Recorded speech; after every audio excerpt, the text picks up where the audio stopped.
Today, we have one of my favorite comedians in all of Los Angeles. I love watching her on stage. She is phenomenal. She is so funny. And she has a lot of insight to share. She's a Palestinian comedian, actor, and writer. She has a very long resume of impressive stuff she's done, but she didn't want me to mention any of it, so I won't. But please welcome to the show for the first time, and I'm so excited to have her because I've been wanting to have her for a long time, Jennifer Jajeh. Jennifer, what's up? Hey, how are you? I'm good. I am absolutely wonderful, and I'm so excited to talk to you. I already gave you the warning that there's going to be some Music Monday stories that we're going to jump into. But first, I really want to talk to you and talk about your experience and how it kind of connects to everything that's going on in the world today. So you spent some time in Palestine. You lived there for a period of time. When were you there? I lived there in 2000 and 2001. I showed up before, I showed up like in this window of opportunity where they were like, there's going to be a declaration of a Palestinian state. We're going to have our own country. There was this like euphoric feeling. It was really excited. I was going to study Arabic. It was just this moment of like jubilance. And then within a really short window from like the summer till September, all of a sudden it went from like super light to totally dark with the Intifada breaking out and that being off the table in terms of the Palestinian state. And then it was like a year plus I stayed and like lived essentially. I mean, already was living under occupation. Like you were still under occupation in the beginning, but I wasn't experiencing like daily clashes and, you know, bombings and F-16s flying over my house until that like window, until that switch happened. So break that down for me. I mean, what was the day-to-day like? And the reason I asked that, you know, I had a friend of mine, she was in Egypt when the revolution was happening. Mm-hmm. And it was just incredible because, you know, our media is so very much filtered and what they share around the world and the way they cover it. And so her email chain was my link to what was really going on there. And she was just basically journaling her experiences day to day and sending it to her close friends and family. So what was kind of the day-to-day like? I mean, what are some particulars that really stood out to you? Well, it's a really strange reality. First of all, it depends where you live. There's a difference in being in Gaza versus being in the West Bank versus being in Ramallah, which is kind of a more modern, open town. That's where I was staying. That's my parents' hometown, but it's also like the capital-ish of the West Bank. It's a really cosmopolitan town. There's a ton of internationals there. There's a ton of NGOs there. There's all these the UN. All these people are living there. So Ramallah has like nightclubs and bars and restaurants. And so when I first got there, it was like, oh, we can go sit in a cafe outside and like smoke a hookah and, you know, have a cocktail and hang out with our college friends. And that overnight completely shut down, and it became like curfew and everybody needed to be home by dark and everything was closed in the evenings and soldiers were patrolling the streets Were they armed soldiers? Yes. And then, you know, they would come in and, you know, do an incursion and leave.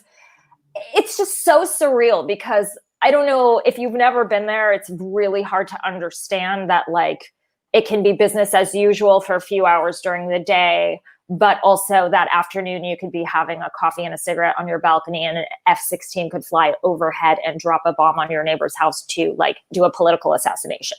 So wow. It's kind of that, like, I mean, geez. Which did happen. Well, to me. To your neighbor? It was like 3 or 4 houses down. So yeah. So how, I mean, did you feel the blast? I mean, how? Yes, it feels like like, first of all, with something flying overhead that close, you're like, holy shit. Right. You can curse on this show, by the way. Oh, thank you. Yeah. Curse all you want. Yeah. Okay, we're doing it. We'll do it. I do curse a lot, actually. That's fine. Yeah. I'm trying to be better. But yeah, like the same thing happened to my sister. She lived in another part of town. It's like, oh, there's an explosion and this whole house just was like, went up, they dropped a bomb on it, and all of a sudden there's no house there, and there's all this rubble and smoke, and the whole city shakes. And Well, who was the they in this situation? the Israelis. Okay. The Israelis. Yeah, like they're big fans of like political assassinations. They don't want to get their hands dirty. They just want to go in and wreak havoc. So things like of that nature happening, that you're like, wait a second. There was a curfew last week. Last night, everything was open and I went to a bar. Today, I'm sitting on my balcony and somebody's getting a political assassination. Or I'm going to be taking a taxi to school and the road will be closed by Israeli jeeps and there'll be a protest and kids will be throwing stones and soldiers will be shooting live ammo at kids, or, any sort of, like, you never knew what you were going to find. And it's this sense of like, I think the thing that was so difficult for me is that it was this ongoing sense of like being on shaky ground, like uncertainty, like everything seems normal today. Nothing is normal tonight. And the level of what abnormality can ensue was like just wonderfully, terribly, horrifically different every time. You were like, who knows what's going to happen next? So it's this very, and I feel like right now in pandemic and with the current political climate, Americans have a sense of what that feels like what horrifying thing is going to fall out of the sky and drop onto us and that we're going to have to deal with this week. How do the day-to-days compare for you? Like how does it compare to like what we've been through the past couple months, especially when we were pretty much under martial law, more or less, compared to, what you went through in Palestine? Like, how do those two things compare? Well, fortunately, living in Palestine Palestine and Israel, Palestine, it's an apartheid regime. So it's like your life, really, you get the sense that your life as a Palestinian or as somebody affiliated with Palestinians, if you were a foreigner living in the Palestinian territories, if you were even an Israeli living in the Palestinian territories, or a Jew, not like a settler, but like someone allied with the Palestinian cause, then you are expendable and you really get the sense that like you can be taken out in any way, shape, or form at any time. And you're just like collateral damage. So the daily like humiliation of like, you're trying to go through a checkpoint. You can't, arbitrarily teenagers are going to decide that it's closed. They're turning you away. They're going to start, open fire. That this is,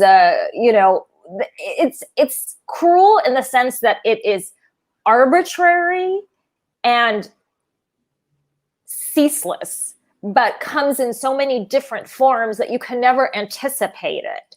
And so I think that really does like makes humans very your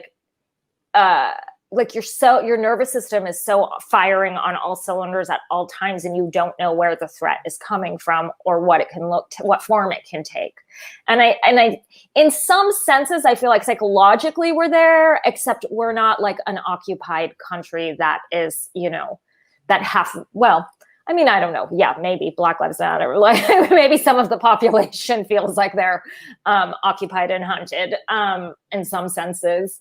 There are parallels, but it's not the same magnitude. Okay. But the feeling is similar of like this kind of ongoing ennui, this kind of ongoing anxiety of like what might happen. And this sense of feeling somewhat powerless and in danger, I think, is similar. Do you think we're going to get to that point where it's more of a parallel? Like, do you think we're going to reach? I would say like fascism is at our doorstep. I think that's fair to say at this point. Yeah, I feel like that's a pretty accurate statement. With, Trump kind of, suggesting that he might just not leave office and, some sense that he can use the system or has manipulated the system or, you know, people in the system to like take that on and like, you know, prevent, not that Biden is any sort of hero in any sense of the word, because we'll get into that. But the fact that he feels this sort of like license to suggest that there may be no transition, that, you know, he's obviously going to steal the election. I don't know. In my mind, I'm like, this is a no-brainer. You think he's going to win? I have a very bad feeling. I think they're going to, I mean, and, you know, this is just me being objective. I think they're going to suppress the vote just enough that he's not going anywhere. Yeah. Because, I mean, when you combine just the, you know, whammy of, you know, and I do not like Biden at all, but this has nothing to do with how I feel or don't feel about Joe Biden. When you combine the whammy of a bunch of people losing their homes and nothing is being done, combined with the fact that we're relying on voting on mail because of a pandemic, combining with the fact that they're already demonizing the Postal Service about all that, a Republican incumbent, I just don't see them going anywhere. I just don't. I think the vote's going to be suppressed just enough because the people who will be hit hardest by all of these issues that I just mentioned are poor people. Yeah. Yeah. I mean, I think that people are delusional if they don't think we're going to jump into this huge economic crisis in any minute. Yeah. Like, well, we're here. I mean, we're here? Like, I feel like there's food lines.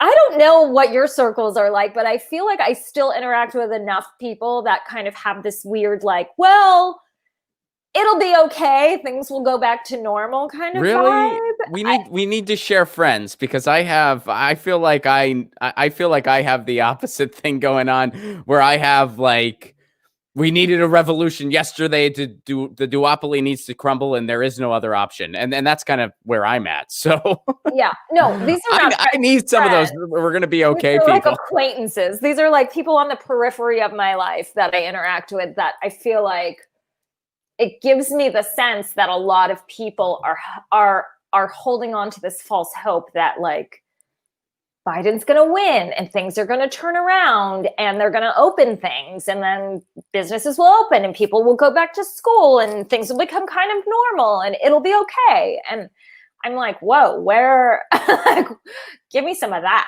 Like, give me some of those drugs, because that's numb me. Just numb me. Feeling at all. I mean, I'm like, you know, I'm like on the verge of panic attack / insomnia every day, being like, it's all gonna work.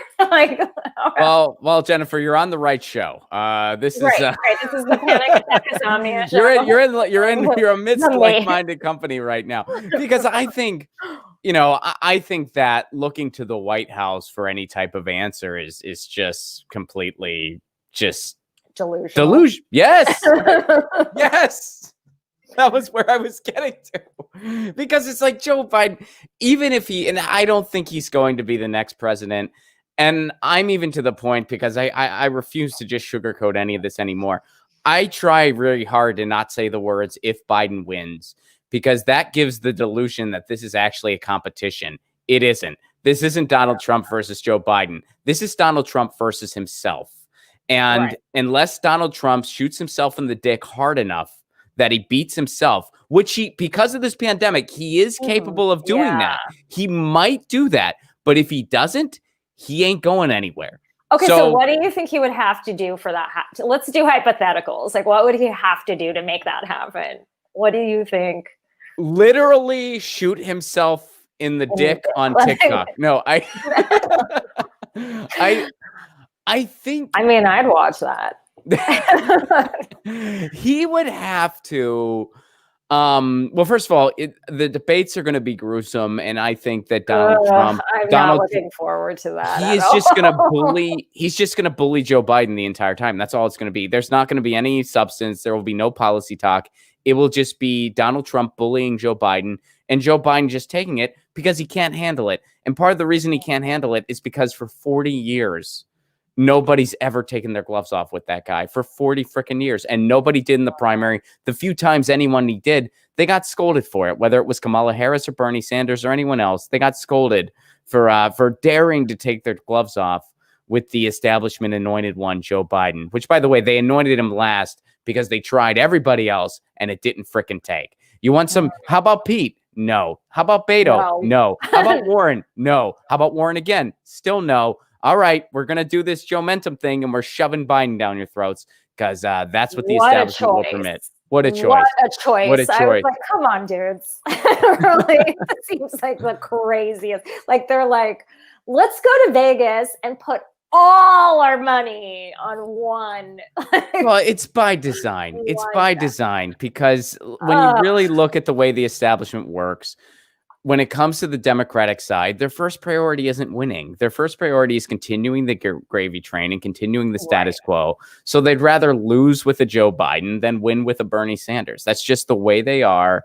And I think that slowly more people are waking up to that. Not enough and not fast enough, but I think slowly it's happening.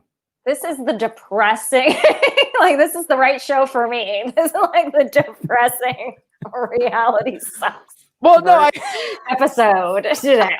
Probably every episode is this, but Get your news on with Ron. Don't you want to know what's going on? We're getting our news on today. Get your news on with Ron. Don't you want to know what's going on? We're getting our news on today. Yeah, yeah, yeah. You can tweet me an article at Ron Placone. We'll go through it together and